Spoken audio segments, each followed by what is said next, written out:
కావాలని రిటైర్మెంట్కు దగ్గరగా ఉన్న అధికారులను సిట్లో పెట్టి రిటైర్మెంట్కు దగ్గరగా ఉన్న అధికారులను ఉపయోగించి ఇవాళ మా మీద రకరకాల ప్రయత్నాలు చేస్తున్నారు. నేను మాత్రం ఒక్కటే చెప్పదలుచుకున్న అధికారులకు, మీరు అన్యాయంగా వ్యవహరిస్తే, అక్రమంగా వ్యవహరిస్తే, మీరు ఉద్దేశపూర్వకంగా మమ్మల్ని ఇబ్బంది పెట్టాలని ప్రయత్నం చేస్తే, మీరు రిటైర్ అయిన తర్వాత కూడా ఏ పొక్కలో దాక్కున్నా, సప్త సముద్రాల బయట ఉన్నా మిమ్మల్ని పట్టుకొచ్చి విచారిస్తాము. ఎవరిని వదిలిపెట్టే ప్రశ్నే లేదు.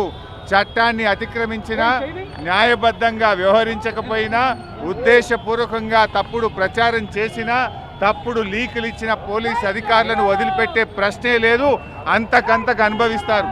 జాగ్రత్త, ఆలోచించుకోండి. రిటైర్ అయినాక మీకు ప్రభుత్వం, రేపు వచ్చే బీఆర్ఎస్ ప్రభుత్వం కూడా మీకు సహకరించదు. మీ సొంత డబ్బులతో సొంత లాయర్లను పెట్టుకొని మీరు కేసులు వాదించుకోవాల్సి వస్తుంది. అన్నీ దృష్టిలో పెట్టుకొని న్యాయబద్ధంగా వ్యవహరించండి, చట్టబద్ధంగా వ్యవహరించండి.